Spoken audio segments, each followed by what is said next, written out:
Again,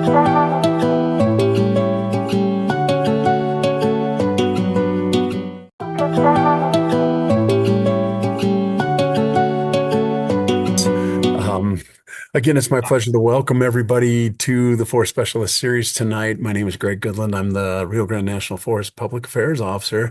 My partner to the left of me on my screen is Kelly DeFi from the San Juan Mountains Association, and we've been doing this for over a year together, and I've been doing a little bit longer than that when we started them. So I'm very pleased that everybody joined today, and I'm going to pass it over to Kelly to do just a tiny bit of housekeeping before we get started with the presentation. Kelly. Can you hear me?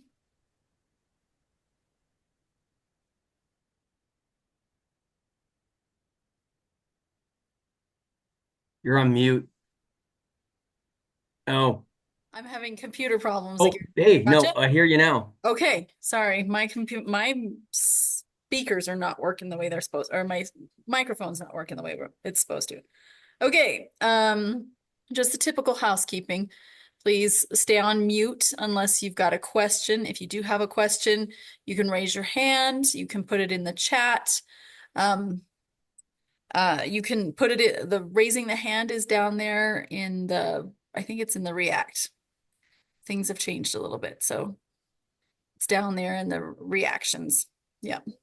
So at the bottom of the screen, so is the chat. So, yeah, we're going to have a 40-minute presentation or so. We'll have questions at the end. Before we start, we've got a door prize. San Juan Mountains Association is going to donate is giving away. It's a book called Roadside History of Colorado. And it just has a lot of different, just interesting things about the different areas of Colorado. It covers the whole state. So if you would like to be in the drawing for that, go ahead and put your name in the chat and I'll put you in the drawing. And if you would like, and if you're not already on our email list and you would like to receive updates on future presentations, go ahead and put that in the chat. You can put that into the chat just privately to me by clicking on the blue bar above the type message, and I am the San Juan Mountains Associations. So, and I believe that's all of the housekeeping. So we're going to go ahead and turn the time to Price, and we'll let him tell us let him do his thing. All right, I'm so psyched. Have fun, Price. Make sure that the shares properly so everyone can see it. Can everybody see that? We can see it, Price. You can. All right, let's see. Make sure I can advance.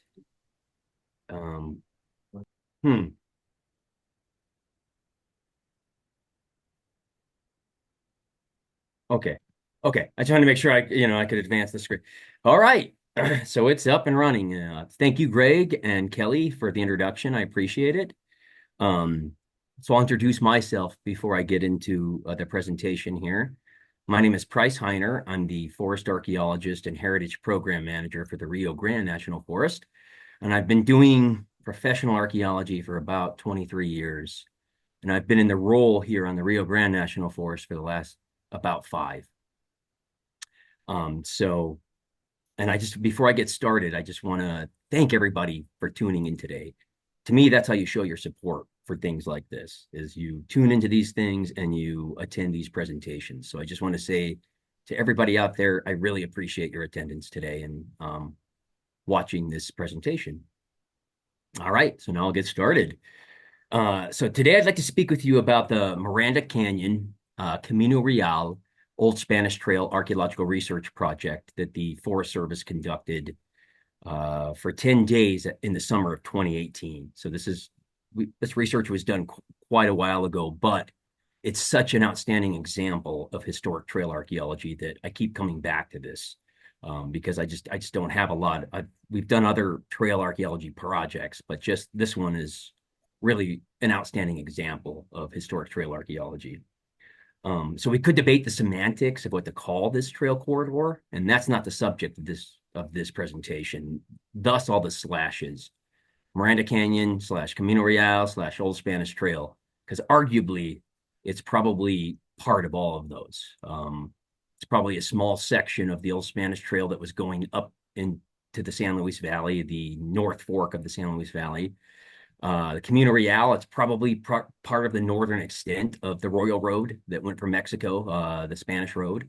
But I think the more appropriate term, and I'm just going to call it this for the sake of this presentation, because knowing what to call this actual route, this corridor, this trail corridor, isn't the subject of this presentation. The focus of it is more to demonstrate historic trail archaeology, because far too often we have excellent historical documents, diaries, journals, maps, all those kinds of things, but we really lack the on-the-ground association. So we have all these accounts, but we can't figure out where things were actually on the ground, or we can't corroborate the historical accounts to on-the-ground archaeology. So what this presentation is about more today is about that. It's about demonstrating an outstanding example of showing a travel corridor or a historic trail that's been used for thousands of years. And we have evidence of that on the ground. And then we use the historical documents to verify as best as we can, based on those accounts, that these were indeed those historic trail routes. So for the purposes of this presentation today, I'm going to call it the Miranda Canyon Road. And the reason being, it is the main route between Picaris and Taos Pueblos. So this is in the extreme southern part of the San Luis Valley, but it's still very relevant because we have lots of Pueblo archaeology, ancestral Pueblo archaeology in the San Luis Valley. When the Spanish chroniclers, and probably a lot of folks online here know, Spanish just documented everything exquisitely. They usually had chroniclers or documentaries that would join them on every expedition, and it would just document everything exquisitely. When they first got to Picaris Pueblo, the Spanish, in the late early 1600s, they noted this road that headed north, they said a well-developed road, which, I'll go into kind of what this road actually entails in a minute, but that went north out of Picaris, and they took it, and they could take heavy wagons and oxen and everything, so it must have been a pretty substantial road, quote unquote, but it went from Picaris Pueblo north to Taos, and they named it the Miranda Canyon Road because the landform between Picaris and Taos Pueblo is the Miranda Valley, or the Miranda Canyon. So just we could get into all the semantics. Like I said, it's probably part of all of these routes, and these trail corridors are never just trails. They're huge corridors with braided routes through them. Those are more of what historic trails are. But just for the purposes of this presentation, I'm going to call it the Miranda Valley Road, just because that seems the most appropriate. And it definitely isn't the focus of this presentation. It's more on the archaeology associated with it. All right, so this is the last, actually, I think, slide with text on it. The rest of them are just photos. There's a lot of pictures, and I'll just talk about what those things entail as we go through it.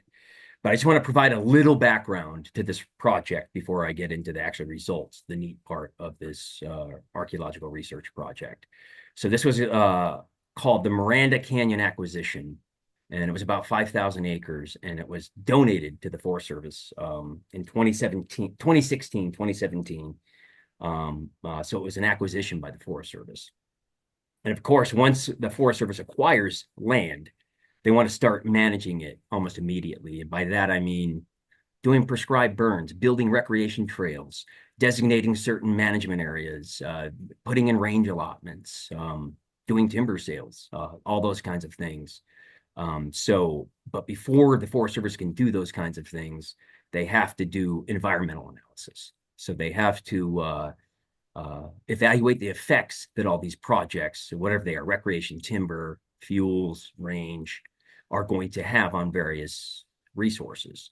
So we have ecologists, we have hydrologists, we have soils folks, but one of those resources is cultural resources. And that's what I do for the agency, is evaluate the effects that all these different kinds of projects are going to have on archaeology and history, or cultural resources. So the minute this land was acquired, we wanted to get out there and start looking at it, to start identifying these kinds of things, cultural resources, significant cultural resources that might be in the project area, so that we can identify them and avoid them, or avoid effects to them from the management projects that would be coming very soon after. So one of the primary goals was to start to get out there and model the landscape and record these significant sites. And from historic records and local informants, there's certain people in all areas that are just sort of amateur historians and archaeologists that are just as good as just about anybody at documenting these things and knowing the history of very specific areas. Well, there was an individual in Taos named Porky Hawk. Unfortunately, he passed away a year ago, but he was a major informant, and he'd spent years in his retirement years researching and documenting what we call the Miranda Valley Road. And so he provided a lot of information to us, but we also look at the landscape, and in Miranda Valley, it's pretty much limited by topography and terrain of where a major corridor could go. So this is kind of a V-shaped valley, very steep. And then on the bottom, the Miranda Valley Canyon, a creek ran through there, but it's also a flat bottomed valley. So that area was pretty much the best area. If you looked at the entire 5,000 acres, it was steep and rugged otherwise. So there's this one drainage that ran through it, the Miranda Canyon, and it was flat bottom. So we pretty much had a pretty good idea if there was a major travel corridor, what would run through in this landscape. So that, combined with local informants, especially Corky, really helped us to understand where we might be looking for a major historic route through this new acquisition. So basically that was the goal.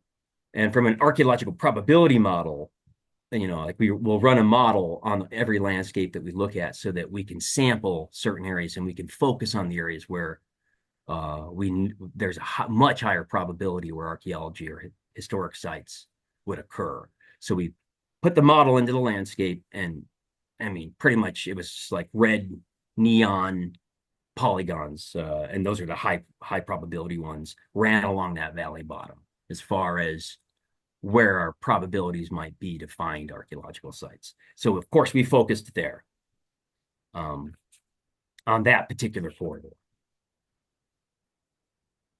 And then by doing that, not only do we get way ahead of the cultural resource requirements, so most of what we do is compliance work for the agency, archaeologists. We pretty much clear, for a lack of a better term, projects. So we go out ahead of timber sales, ahead of range allotments, ahead of trail building, ahead of road building, ahead of dams, ahead of prescribed burns, and we survey. So that is, we walk the landscape in a systematic fashion and document all the cultural resources we find. And then we have a plan to protect the ones that are significant. And that's all rolled into a detailed report with maps and photos and all of that. It's very time consuming.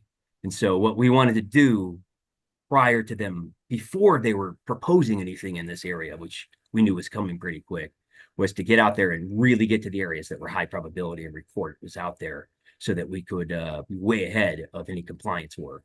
But as a result of this, ended up getting a lot of really interesting research out of this as well.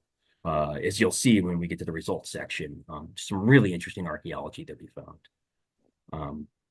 So as part of this, since most of what we do as far as archaeologists for the federal government, it's compliance. It's what I just talked about. We clear stuff and make sure that significant sites and artifacts and things aren't impacted by what the agency does management-wise. So we don't have a lot of capacity to do research, but we do probably about 95% of what we do is compliance, about 5% is research. So what we did is enlisted the services of a nonprofit archaeological research firm. And this one was called Paleocultural Resource Group, PCRG.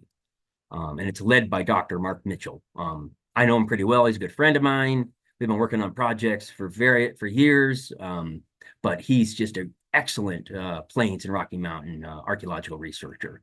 So we enlisted him on this project to kind of deal with and be responsible for the data collection, the artifact analysis, and then ultimately the final report write-up, collaborating with myself on this research project.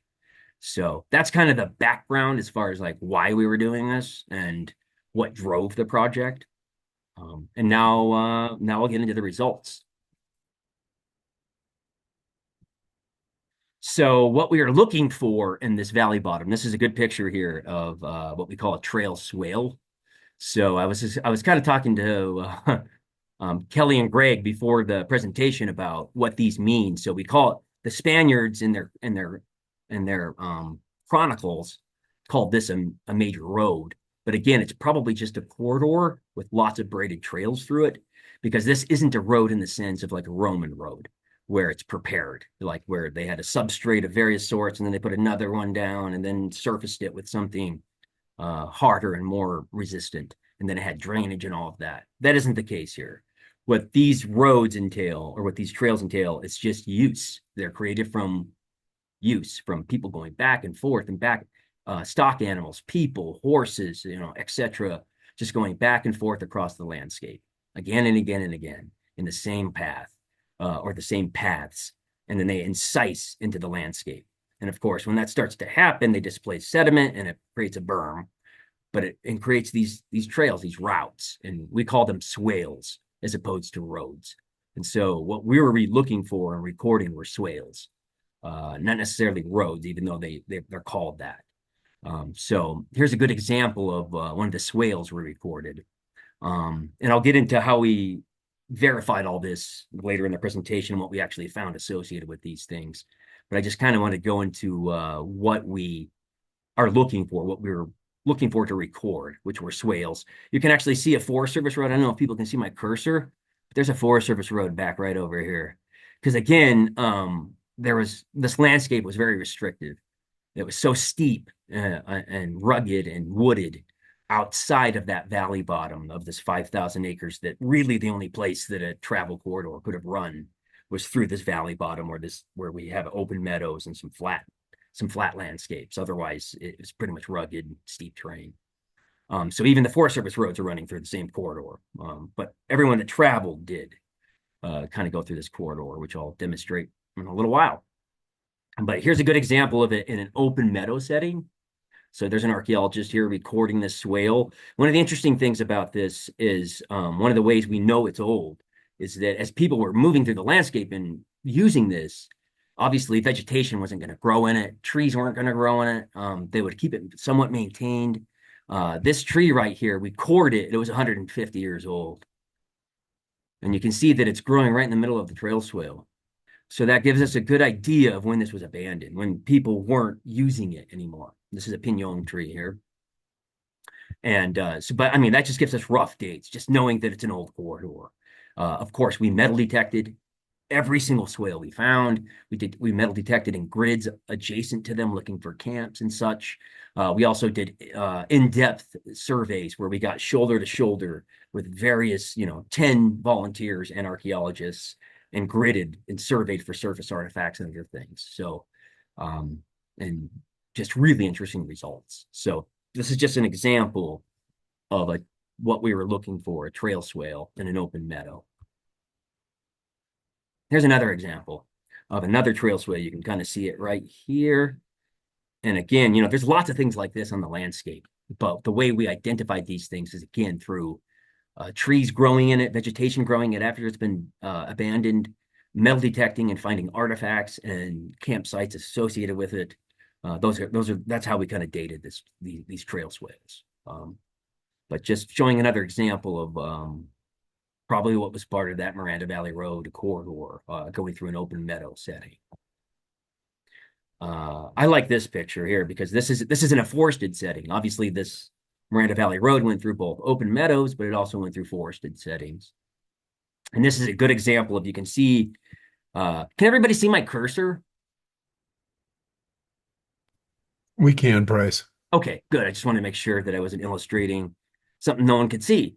So you can see that this is incised kind of into the slope, the swale itself. You can see there's a route and corridor there. You can also see these pink pin flags. So there's three of them. There's one here, there's one here, and there's one just up in here. Those are all artifacts that we found through metal detection, and they dated to the early 1800s. So they, and I'll go over some of this stuff. So I'll show artifacts here in a minute. I just want to kind of go over the trail swales and whatnot. So you got this route, this corridor. We have artifacts of the period of significance just right along the side of it. We also have these old trees right here. So we have a lot of what they used to do before the trail became apparent through use. A lot of folks would blaze the trees. So people would put a hatchet mark or a knife mark or peel it or something like that to mark the route, the historic route. And that's what we often get a lot for historic trails and routes prior to it just being really obvious from use, like these trail swale, like the trail swale starts to appear. People, the way they found these routes prior to heavy use was from looking for blazed trees and looking for marks on the landscape or cairns or certain things like that was marking the route. And then eventually it became incised enough to where it was obvious where it was, or the corridor. But both of these trees were cored by Mark Mitchell, and they dated to about 300 years old. And we have peels on both of them, or blazes. So we have two different things going on here, because there's Native American, obviously Native Americans used this trail too, way before, because it was the main road from Pickeries to Taos. So we definitely get some peels, culturally modified trees where natives would peel trees for various reasons, usually associated with harvesting the cambium for food. But my colleague here on the forest, Marcy, she's kind of an expert in CMTs. And so they actually peeled culturally modified trees for various reasons, but sometimes they're peels and other times they're blazes that historic folks, Spaniards and Euro-Americans afterwards would have marked to mark these trails. But the peel itself on these, whether they're a peel or a blaze, they were 180 or 150 to 180 years old. So I really like this photo because you can see the swale, but we have artifacts of the period of significance, and we have two peeled trees that goes right between them that actually are date to the period of significance as well. So this is a really good example of things associated with the swale that we can use to date these things. Here's another good example of what we recorded. And again, I mean, these aren't old logging roads. These aren't old because we've found associated artifacts or features being peeled trees and things like that, associated with these certain swales that give us an idea that these aren't part of old logging roads or old corridors, that kind of thing. You also look at this backpack, and everybody knows what size a backpack is. It's maybe 3 backpacks wide. So it's way too narrow to be a logging road or anything like that. You needed a lot more space historically for that kind of thing. So basically, yeah, we recorded about 3,000 feet of swales, which I'll get into here in a little bit. But that just is an example. I just wanted to show a couple of examples of a trail swale that we've recorded in open settings, and then a couple of examples that we recorded in forested settings.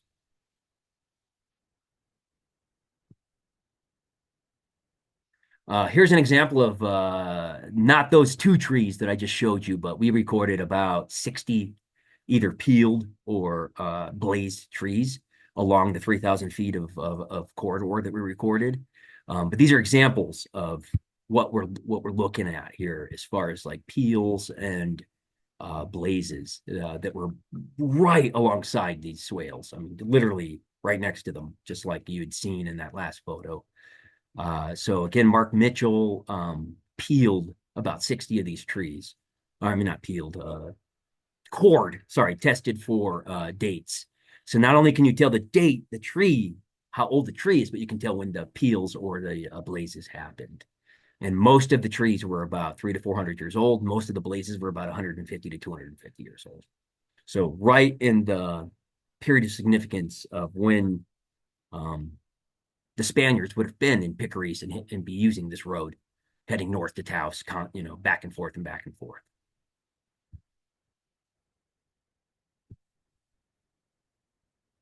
Oh, there, yeah, there he is, right. So that's Mark, that's Dr. Mark Mitchell right there. A photograph of him taking a sample, a core from peeled trees, and just from trees in general that are blazed or peeled that were adjacent to right alongside of the swales we were recording, so we could get a better idea of not only how old the trees were, but when those blazes and peels occurred.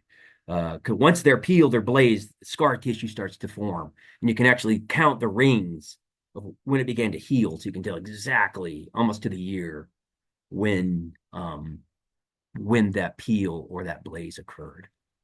So that's just a picture of it happening, like him taking a sample of one of the trees to get that date, to get those dates that we're looking for. All right, so this is a topo map. This is so of course we wrote a report.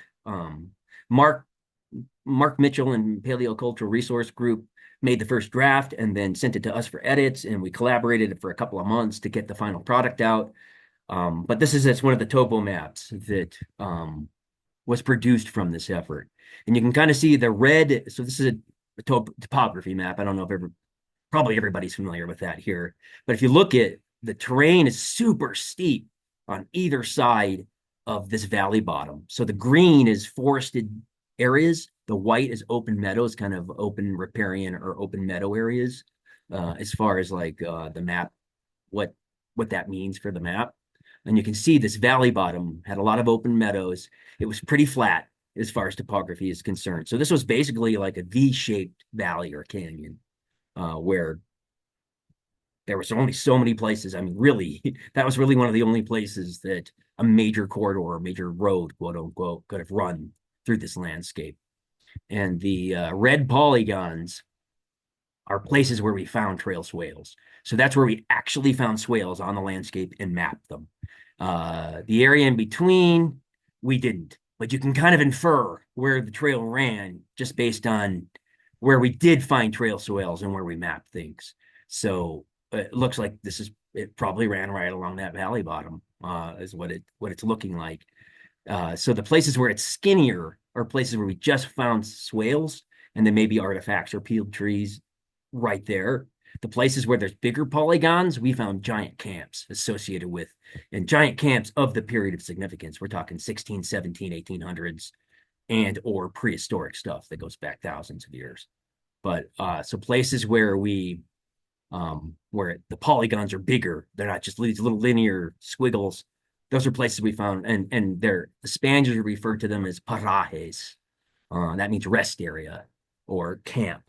So there were places alongside trail corridors where they would camp for the night, where they would stop, or it was a planned stop area where they would like a day's travel would be this paraje, then the next day's travel would be the next paraje. So they were planned. It was kind of places where you to make a plan to get to in a given day.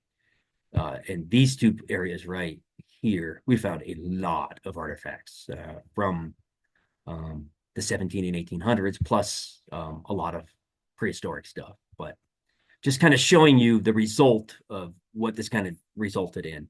And we know, so we can kind of infer that the trail ran right through here, even though we didn't have it completely mapped that way. We didn't see evidence the whole way. The red polygons are just where we saw evidence of it. So yeah, that was again, we mapped about 3,000 feet of actual swales. We had 3,000 feet of actual swales, and we recorded 12 sites adjacent to the swales in this travel corridor. All right, now we'll get into the kind of the results of some of the stuff we found metal detecting, which was pretty phenomenal. So one of the things we found a lot of were cone tinklers. So right here. So this is Native American type. This is his contact period Native American artifacts. So what Native Americans often like to do, especially the Utes and Hickory Apaches, the Pueblos not as much, they would take small flat pieces of metal and heat them up and roll them into cones, like this is showing right here. And we call them cone tinklers, because what they like to do is hang those tinklers off their garb. So they would hang them off their their garments. They would hang them off their pants. They would hang them off of just about everything that they were wearing. And so when they're dancing or moving, those would jingle, and all those, thus the tinkler. And the Hickory Apaches especially liked the noise and just so they used them a lot. The Southern Ute and Ute Mountain Ute also used them quite frequently, but the Pueblo said they didn't use them at all. So that tells us that, at least from oral tradition, who knows 1,000 years ago, but from modern consultation, the Pueblos we talked to, Piccaries, Taos, Santa Clara, Santa Ana, Okewenge, many of the tribe, they say, oh, we didn't use tinklers. So this probably represents a Ute or Hickory Apache presence on the trail. We found over 80 of these things, these cone tinklers, and most of them were found in the trail swale itself or immediately adjacent to it, like within 5 feet. Some of these were buried 2 feet deep in the trail swale. So that tells you how much maybe the trail swale filled in. But if you just think about having these all over your clothing and people walking back and forth for hundreds of years, things are going to fall off. And so that's pretty much what it tells us is Utes or Apaches were walking on this trail constantly, not just the Pueblos, even though it was the main road between Piccaries and Taos. So a lot of those cone tinklers. Also, mountain men, fur traders, they would mimic Native American garb a lot of times. So it's hard to, probably some of those cone tinklers are from mountain men or from fur trade era folks walking up and down that trail as well. Obviously we can't differentiate between Native American use and Euro American use as far as these are concerned, but probably we associate these with Native Americans, but there was probably some Euro American use of those cone tinklers. The other thing that was Native American was cut metal. We found a lot of this, a lot more than we found cone tinklers. So basically cut metal is, so when obviously for thousands of years, Native Americans were using stone and bone technology and wood.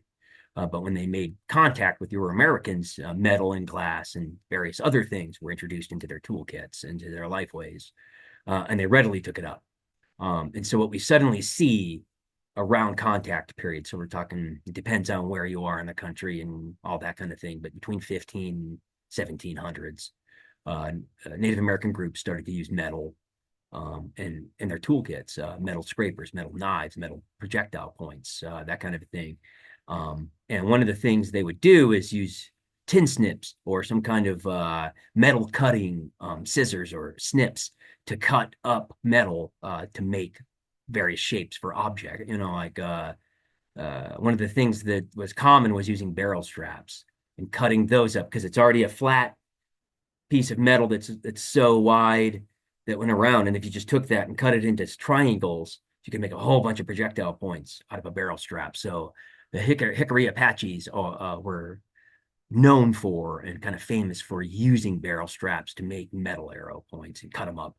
We also get folks heating up various Euro-American trade items like spoons and forks and pots and dishes, and they would heat them up and pound them flat. They didn't want it for a pot or a dish. They wanted it so they could make tools out of it. So they would usually heat it up, pound it really super flat, and cut arrowheads or other kinds of metal tools out of it. But we found a lot of this where we could tell by the edges that this was cut with tin snips or some kind of cutting, some kind of metal cutting tools. And we actually ended up finding hundreds of pieces of cut metal along the trail, in the trail swales, and in the camps associated with it, or they were probably producing this stuff. They were making it.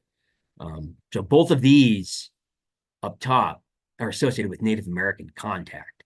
So this right here is a cloak fastener, and we actually had a metal artifact, a 19th century metal artifact archaeologist who's kind of really specialized in that, analyzed this, and he thought it was a cloak fastener from probably the 1700s. So we're talking like Spaniards, probably a peasant, definitely isn't recognized, it isn't suggesting any kind of royalty or anything, anyone that had money or status or anything like that. So if you can imagine something like that, and you had to fasten it on. This is the other side of this. This is hand wrought. It's made by hand. It's amazing how they would hand wrought and make everything from metal. But this dates to probably the 1780s, the 1820s. So that definitely represents a Spanish colonial or a Euro-American presence on the trail. The other thing is hobnails. So we found more hobnails than anything else. I mean, and they were literally found in the trail swales. We didn't find these outside of that really, but we found well over 100 of them. And if you're not familiar with hobnails, that's before we had plastic and rubber shoes and all that kind of stuff. Cobblers would actually cut the leather out to fit your foot, and then they would nail the sole on with nails. And these were these hobnail things.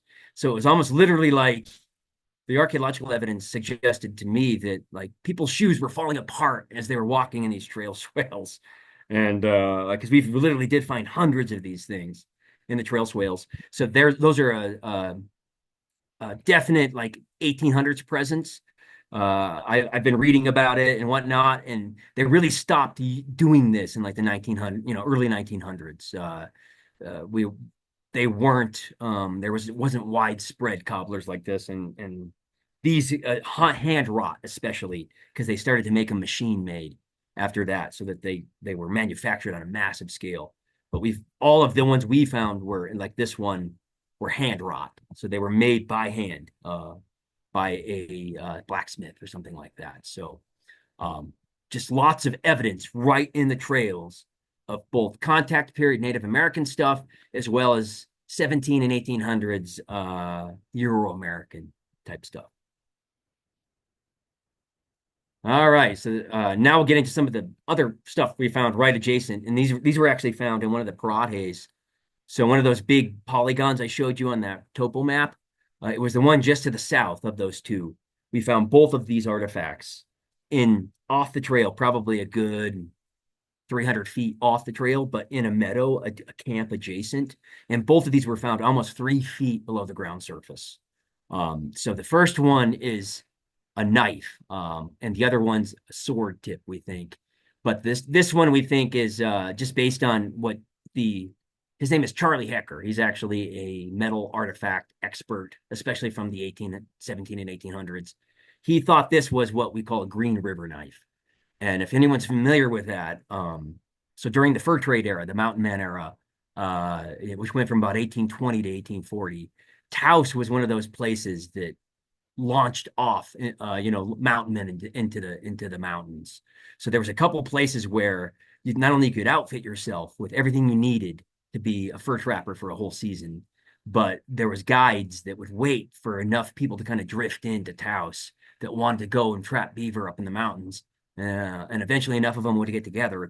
A guide, Kit Carson was one of them, but others were as well, that would lead a group of mountain men up to the head of a drainage or somewhere where they could start trapping.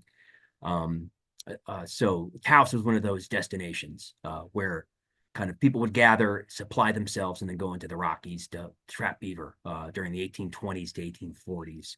So a Green River knife it was kind of late in the fur trapping era. So for most of the fur trapping era, people used whatever they could get their hands on, whatever knives, whatever. But people started manufacturing specifically for that.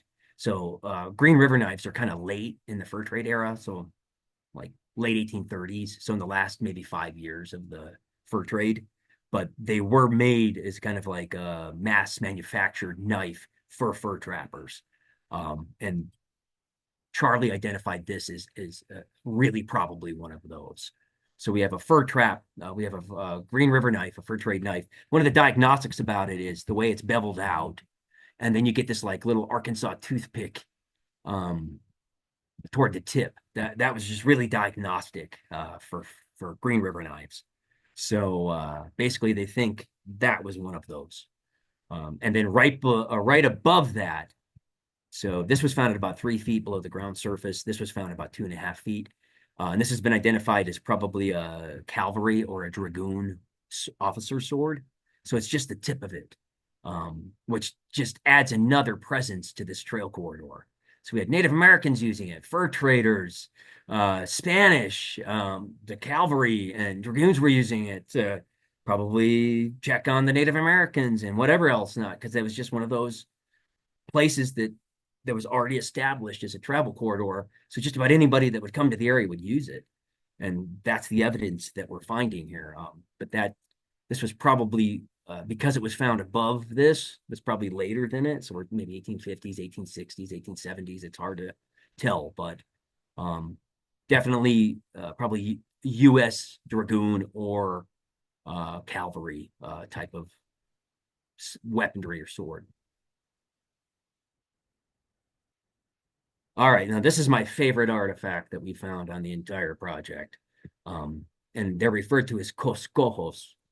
And so what coscojos were little decorative metal items that Spanish colonial folks would put on all the garb of their horses. It's kind of like cone tinklers, except for not putting them on their personal garb.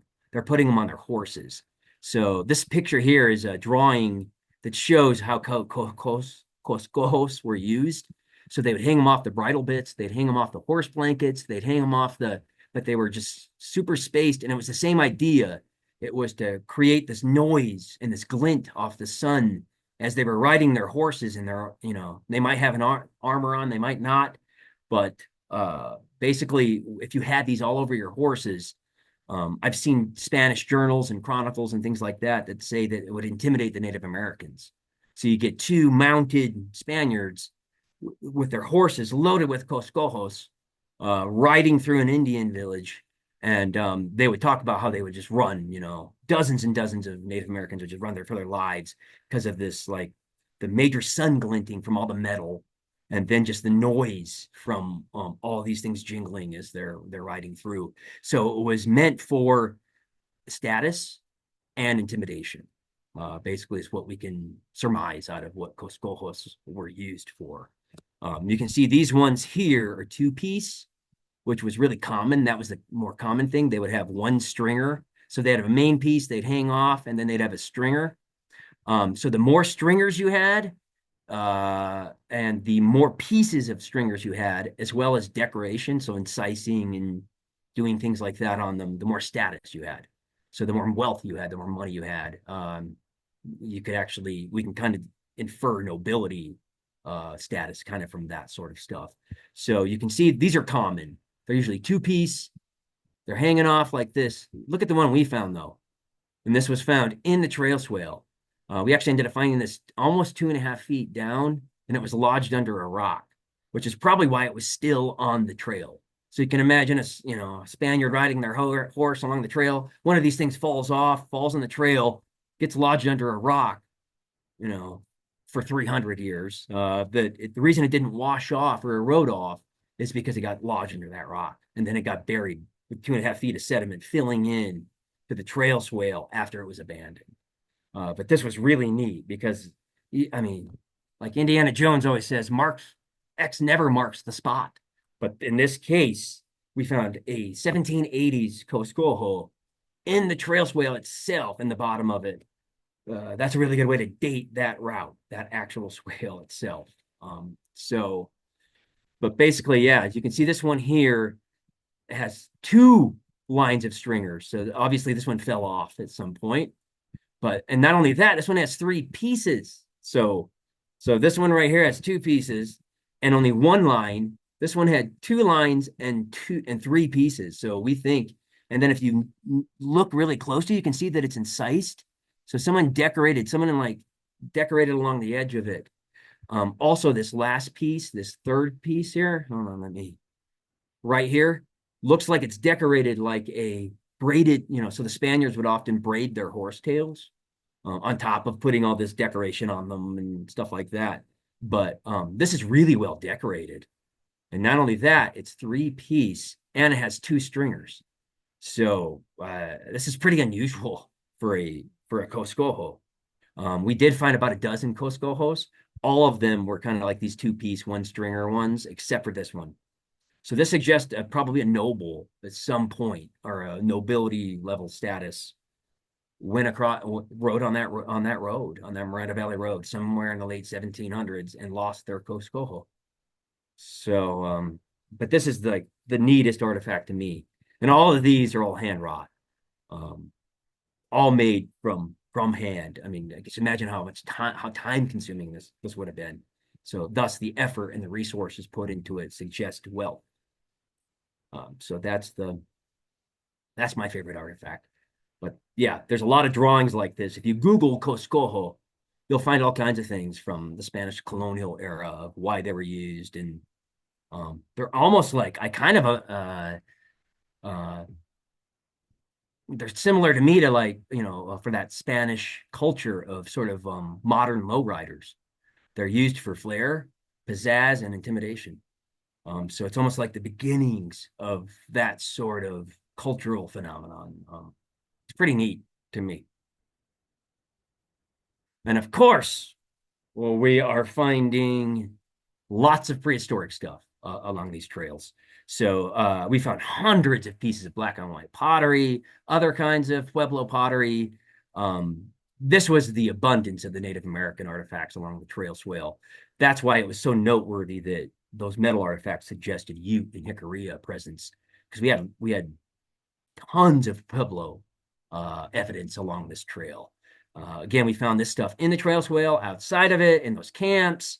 Lots of projectile points. These are obsidian. That's chalcedony, but all kind of associated with that Pueblo period. A lot of this pottery and these points date to 1,000 years ago. And again, right along the trails, in the trail swales, and right along it in camps. So we can document pretty much continuous use of this travel corridor for at least 1,000 years. And we did find a lot of this stuff. It's just, that was most of what we found, actually, not as opposed to the metal artifacts and things. It was more prehistoric pottery and stone tools. Okay, so that's my last slide here, but I'll be on it for a little bit just because this is one of the maps we produced for our report, our final report. And to me, this shows everything. It just shows that this travel corridor has been used for 1,000 years at least. That's what we can document evidence for. And it just paints this beautiful picture of long-term use. So if you look at the legend here, so we have a prehistoric component. So you see right here, that was a whole bunch of black on white pottery. We found a fire pit with pottery in it, 1,000-year-old black and white pottery right there where that black thing is. It was like a surface fire pit with big chunks of burned pottery in it that we were able to date to 1,000 years ago. Big mono metate was right here where this X is. So if you look at this, and then there was just lithics and points and all kinds of stone tools. So this was a little camp area right here. Ground stone and a hearth. And then these green things are swales were recorded. So these are actual trail swales, and of course, there's places where it filled in and we couldn't see it, but just wherever we saw a swale, we mapped it.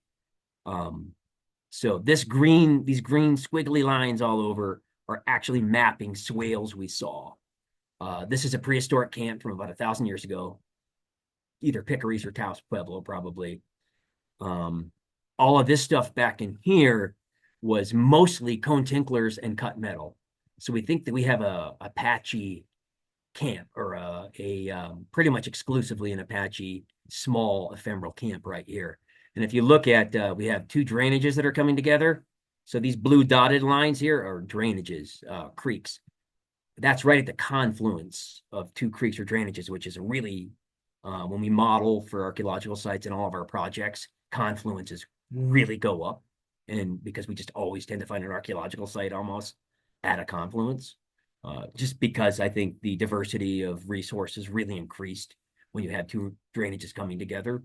Also, though, we had a lot of deposition because these creeks were obviously overflowing over thousands of years. And when they do that, the water goes up onto the terrace. And then when the water goes back in the channel, it leaves the sediment up on the terrace.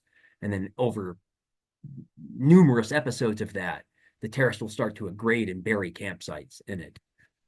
So a lot of these cut metal and cone tinklers we found here were 1 to 2 feet below the ground surface from metal detection, but we didn't dig deeper than that. But this is a great place to come back to and do further excavation to test to see if there is not only more of those, or possibly hickory Apache component, but maybe there's older components under it. I mean, it would be nice to see that we may be able to verify that this has been used longer than 1,000 years.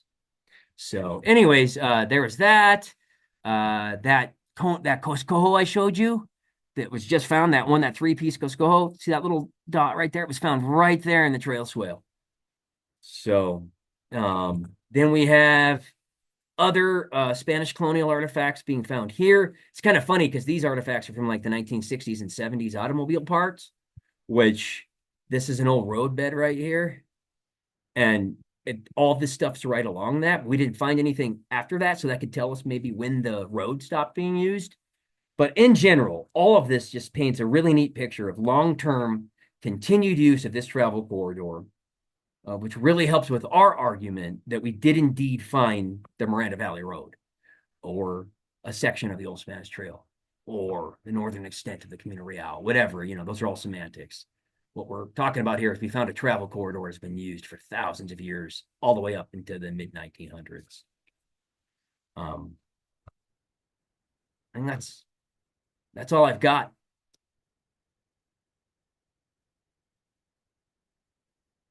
I think that's it, Greg.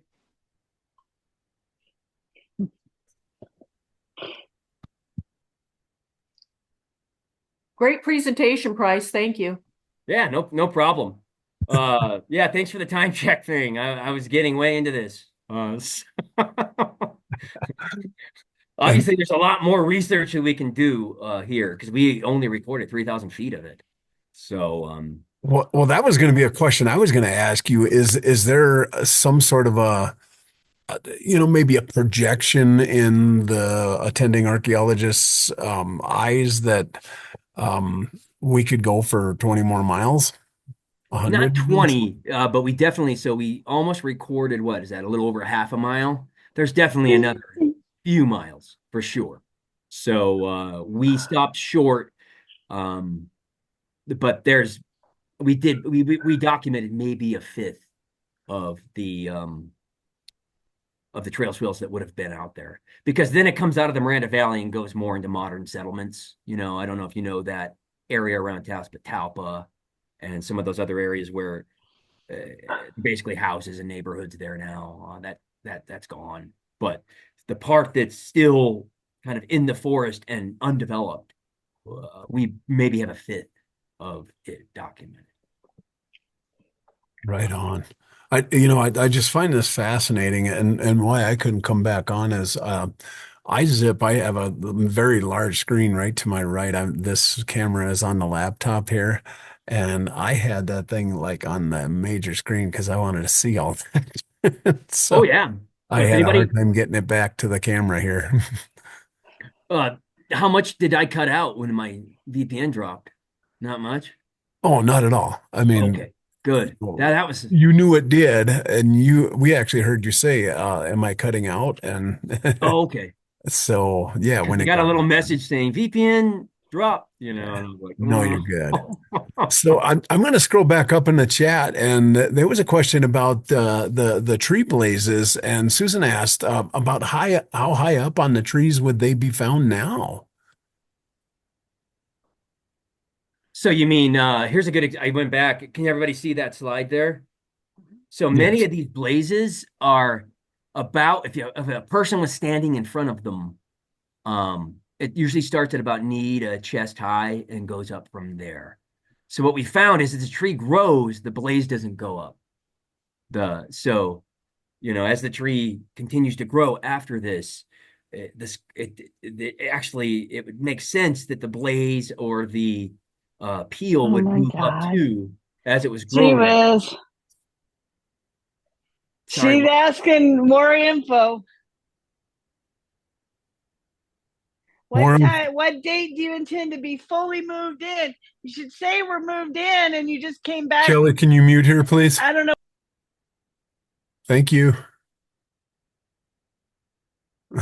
Okay, sorry about the intrusion, you guys. That's one of the reasons why we asked for the microphones to stay muted. so this is a good example of the common one. So if you see that's probably about knee to waist high if you're standing next to it for a normal sized person. And so they would tend to do that from about what would be a working area for a person. So about your waist to about your chin, which was comfortable. And we found as these things continue to grow, that the blaze or the peel doesn't move up with it. It stays where it was. It's just the diameter increases and the tree grows up from there. So here's a good example of 2 of them. And again, 60 of these were documented along the trail swale, but these are really common examples where it's pretty close to the ground. Right on. That makes sense to me, Price. Over the years, working in trails, going back some 30 years ago in my career, we would still see people blazing trails for whatever reason. I have no clue. I mean, we had already started the plastic diamonds for skiing and snowmobiling, things like that. And I'm sorry if you can't find the trail in the summertime when the path is there, then have fun bushwhacking as far as I'm concerned. So yeah, the blazing officially in the Forest Service stopped back in the 1970s. So Oh, um interesting. I didn't know that. Okay. yeah, why we still were doing that when I started in the 90s is beyond me. So nonetheless, good point on the blazes and their height. Um yeah, I don't know if I saw any other questions in the presentation or in the chat, so I'd offer folks one last opportunity to raise your hand or just plain come on screen and ask Price questions. You got them here right now. I'd take advantage of that. And And Price, why don't you go ahead and stop?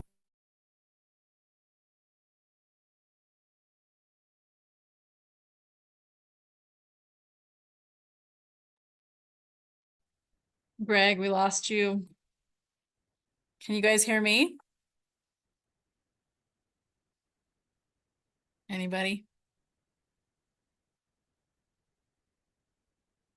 Remind everybody to either send a direct message to San Juan Mountains Association or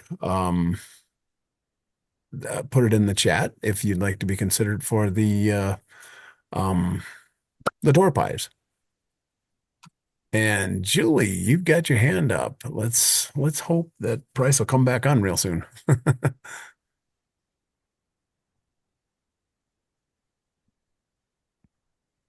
Julie, you want to go ahead and come on and ask a question? Hi, yeah. So, we're wondering, what the Forest Service is doing to protect these features that they're finding.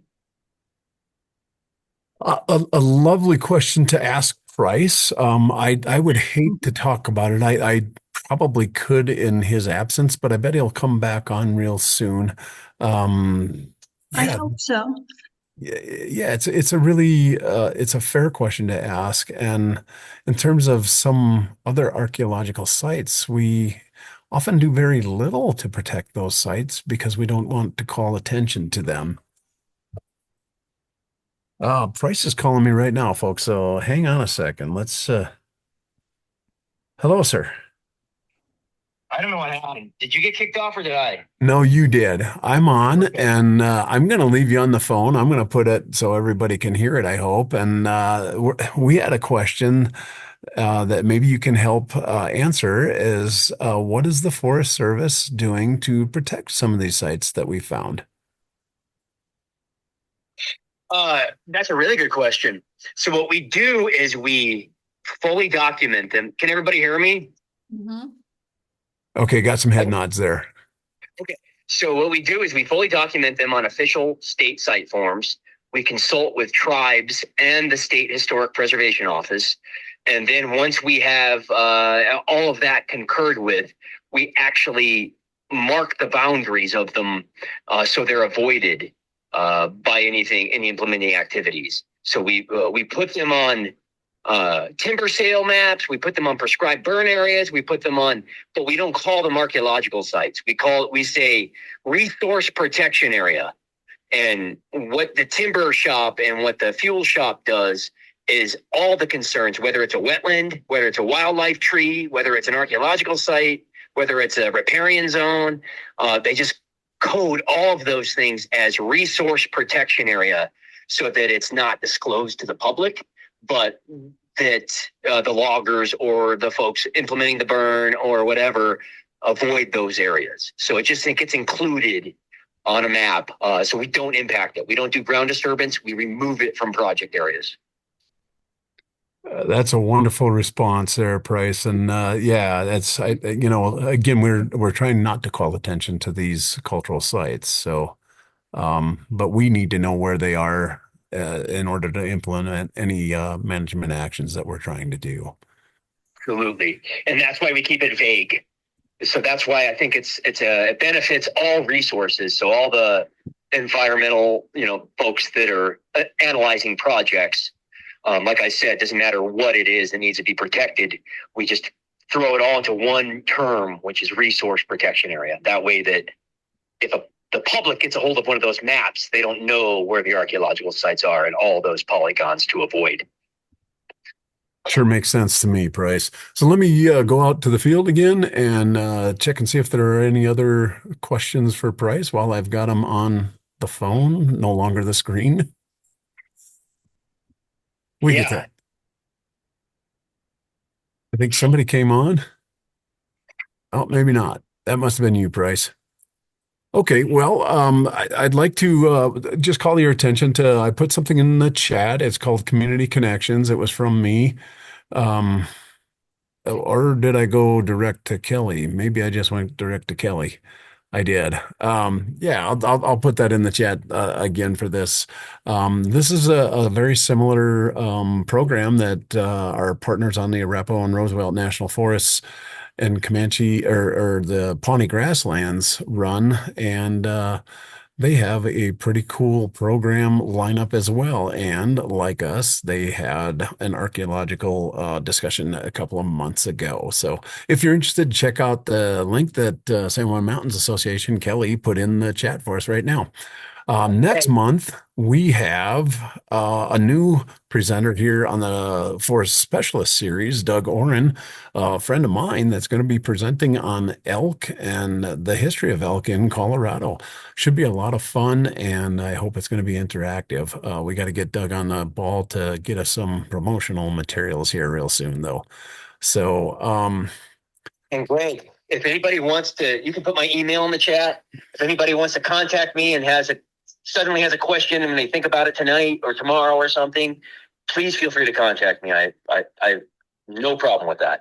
Thank you. That is so awesome. Thanks for that offer, Price. And just one last thing. Yeah, we'll put that in the chat for you. And, certainly on behalf of the Rio Grande National Forest and San Juan Mountains Association, we wanted to say thank you for coming. Kelly, I'm going to turn it over to you, and you can award the prize for today. Okay, can everybody hear me? Yes. Yes. Okay. Yes. That's good. So Tracy won the prize today. Tracy, if you'd like to put your address in the chat to me, I will send that book out to you, unless of course you're local, and then we can just make arrangements for you to come get it or something. So, yeah, that's it. Congratulations, Tracy. Yeah, congrats. And again, everybody, thank you for coming. Have a great evening, and we'll see you next month. All the best.